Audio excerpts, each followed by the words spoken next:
নমস্কার বন্ধুরা, ইলু রান্নাঘরে সবাইকেই স্বাগত।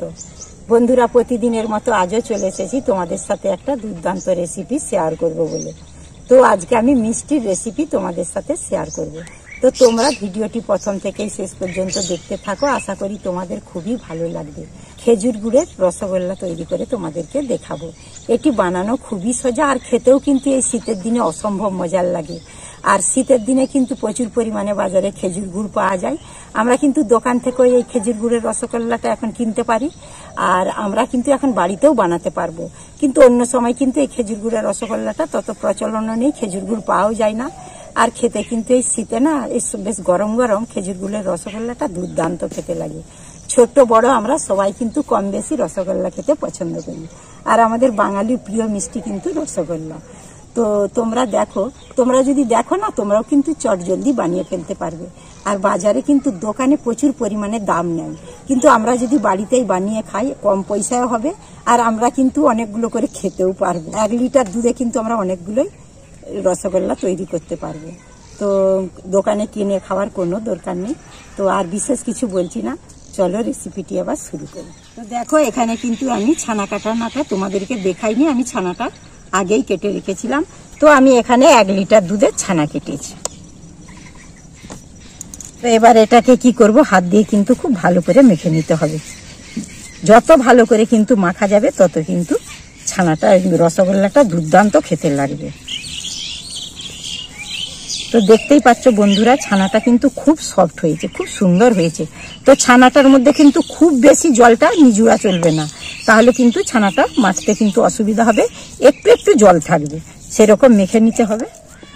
তো দেখো বন্ধুরা, ছানাটা কিন্তু এইভাবে হাতে তালুর সাহায্যে এইভাবে মেখে নিতে হবে। খুব কিন্তু জোর দিয়ে মাখা যাবে না, তাহলে কিন্তু ছানা থেকে কিন্তু একটা তেল ভাব বেরিয়ে যেতে পারে, তাহলে কিন্তু রসগোল্লাটা ভালো হবে। তো আমি ছানাটা খুব ভালোভাবেই মেখে নিয়েছি। আমি যেহেতু এখানে 1 লিটার দুধের ছানা কেটেছি, তার জন্য আমি দিয়ে দিচ্ছি এখানে 1 চামচ ময়দা। খুব বেশি কিন্তু দেব না। আর এখানে দিয়ে দিচ্ছি, দেখো এই যে এখানে কিন্তু এলাচকে গুঁড়িয়ে রেখেছিলাম, সেটা দিয়ে দিচ্ছি। এলাচ দিলে কিন্তু দারুণ খেতে সুন্দর লাগে। আর এখানে দিয়ে দিচ্ছি আমি 1/2 চামচ অ্যারারুট। অ্যারারুটটা কিন্তু যখন দোকানেও করে তারাও কিন্তু এই অ্যারারুট দেয়। অ্যারারুট দিলে রসগোল্লাটা কিন্তু একদম স্পঞ্জি, খুব সুন্দর খেতে লাগে। আবার আমি হাত দিয়ে ভালো করে মেখে নিচ্ছি। আমি খুব ভালোভাবে মেখে নিয়েছি। এবার আমি এর থেকে এইভাবে ছোট ছোট করে কেটে নেব, তারপর আমি গোল করে পাকিয়ে নেব। তো তোমরা সাইজটা কিন্তু ছোট বড় করতে পারো। তো দেখো বন্ধুরা, আমি এরকম সাইজ করছি, কিন্তু এটাই কিন্তু ফুলে কিন্তু 10 টাকা দামের রসগোল্লা হয়ে যাবে, খুব বড় হয়ে যাবে। এবার আমি এগুলো হাত দিয়ে গোল করে পাকিয়ে নেব। একটু ভালো করে গোল করে পাকিয়ে নেব, যেন মিষ্টির গায়ে যেন না কোনো ফাটা দাগ থাকে।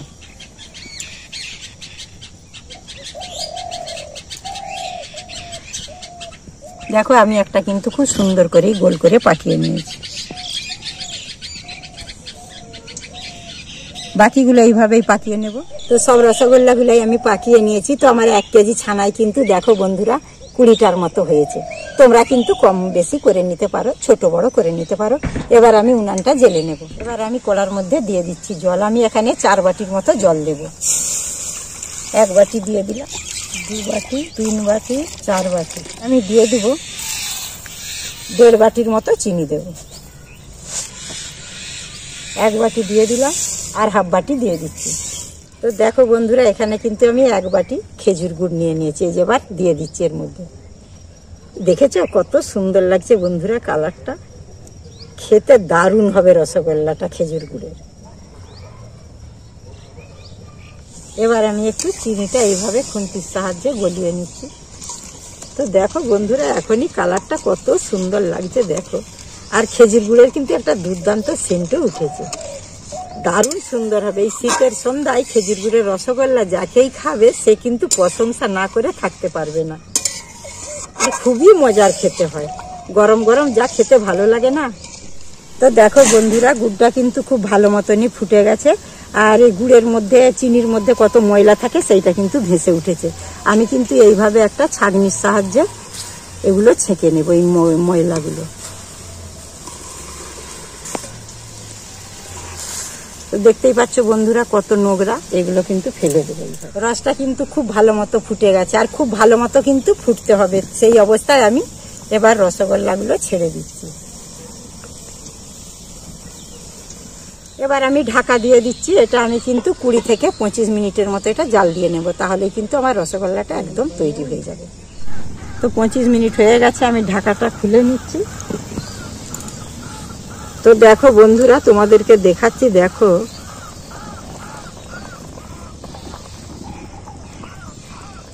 দেখো বন্ধুরা কতটা বড় হয়েছে। দেখো তোমরা দেখতেই পাচ্ছ কতটা ফুলে। আমি বলেছিলাম যেমন 10 টাকা পিসের রসগোল্লা সেরকম হয়েছে। দেখো দুর্দান্ত হয়েছে, কালারটাও যেমনি আর খেতেও কিন্তু দুর্দান্ত হবে।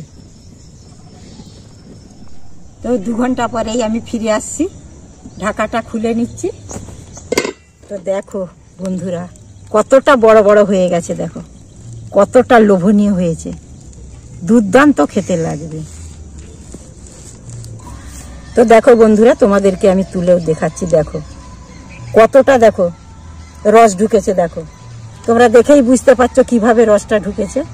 এটা কিন্তু আমি 2 ঘন্টা রেখেছিলাম, তার মধ্যেই কিন্তু একদম ফুলে কিন্তু টইটুম্বুর হয়ে গেছে। তোমাদেরকে ভেঙেও দেখাচ্ছি। দেখো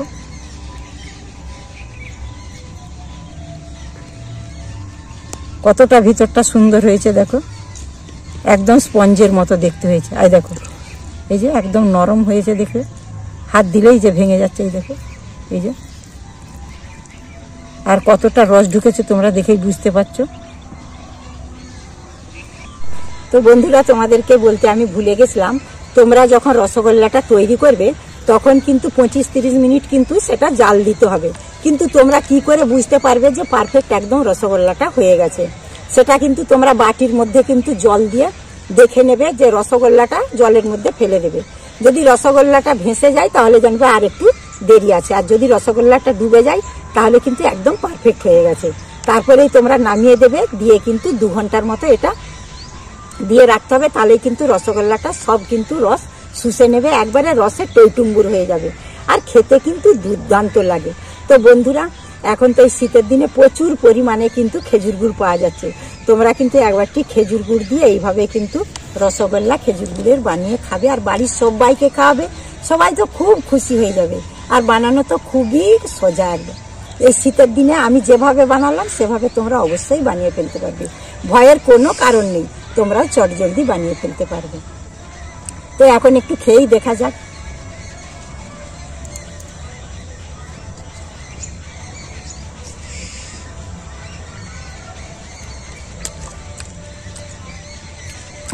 দুর্দান্ত হয়েছে বন্ধুরা, মুখে দিতেই মিলিয়ে যাচ্ছে, আর রসে যেমন টইটুম্বুর হয়ে গেছে একদম, খুবই সুন্দর লাগছে।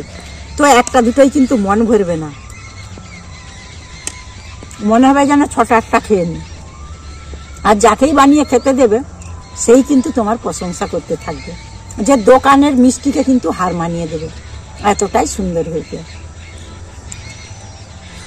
তো বন্ধুরা আমার ভিডিওতে একটা লাইক করবে, আর প্রচুর প্রচুর শেয়ার করবে। যে বন্ধুরা আমার চ্যানেলটিকে সাবস্ক্রাইব করেছো সেই বন্ধুদেরকে অসংখ্য অসংখ্য ধন্যবাদ। আর যে বন্ধুরা আমার চ্যানেলটি এখনো সাবস্ক্রাইব করনি সেই বন্ধুদেরকে অনুরোধ করছি ঝটপট করে সাবস্ক্রাইব করে ফেলো, আর আমার পাশে থাকো, আমাকে উৎসাহিত করো। বেল আইকনটি ক্লিক করবে যাতে সর্বপ্রথমেই আমার ভিডিওগুলো তোমরা দেখতে পাবে। ততক্ষণে ভালো থাকবে, সুস্থ থাকবে, আর সাবধানে থাকবে। আবার দেখা হবে পরের ভিডিওতে। টাটা।